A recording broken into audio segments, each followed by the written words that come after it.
For the upside down cake, I am using pineapple, and I'm going to lay the pineapple in the bottom of my pan. Now my tin here, as you can see, has been greased, and it has a piece of greaseproof paper at the bottom to make it a little bit easier when we come to tip it out the other way. Now I'm going to use golden syrup on the top of my pineapple. This is an added extra that you can do. You don't have to put golden syrup. I just think it gives an extra nice flavour and also extra colour on the top, and it adds to the caramelisation. So don't go overboard, just squeeze a little bit over the top.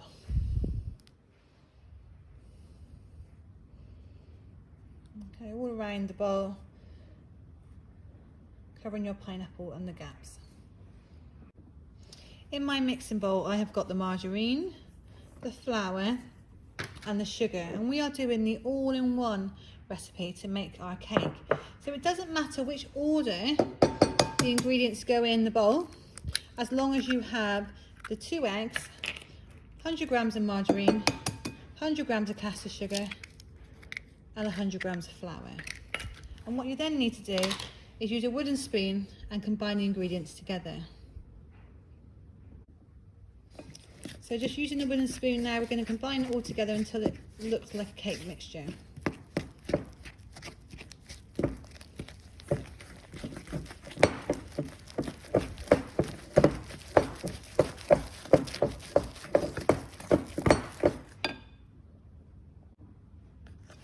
Keep going until you've combined all the lumps of margarine and everything is combined together. There should be no more lumps, and it should be a nice smooth consistency. Keep beating to get lots of air into your cake to make it a nice light sponge.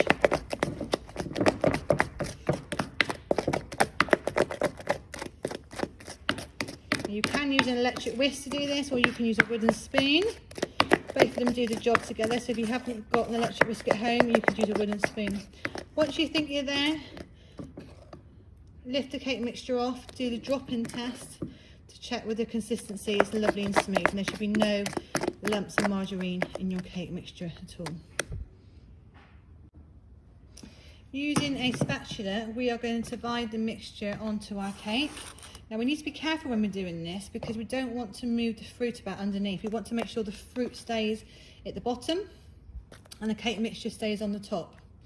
So what I'm doing here is I'm placing the mixture around the tin on the different pieces of pineapple. Make sure you get all the mixture out of the tin. The bowl, we don't want to leave any of that cake mixture in the bowl at all.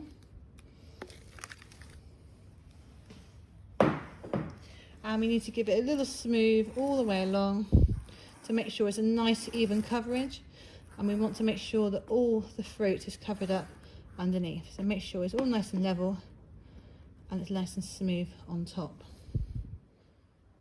Now you might be thinking to yourself, why is it an upside down cake? Why do we put the fruit at the bottom? Well, we put the fruit at the bottom to stop it burning. The fruit contains natural sugar, and if the fruit went on the top of the cake, it would burn with the heat in the oven. Also, the fruit is heavier than the cake mixture, so if the fruit went on at the end, on top of the cake mixture, it's likely to sink into your cake. And we want it to stay on the top. So please make sure you put the fruit at the bottom of the tin and then the cake mixture on the top. That needs to go in the oven for about 20 to 25 minutes, and then you're able to tip out your cake onto a cooling rack to allow it to cool down.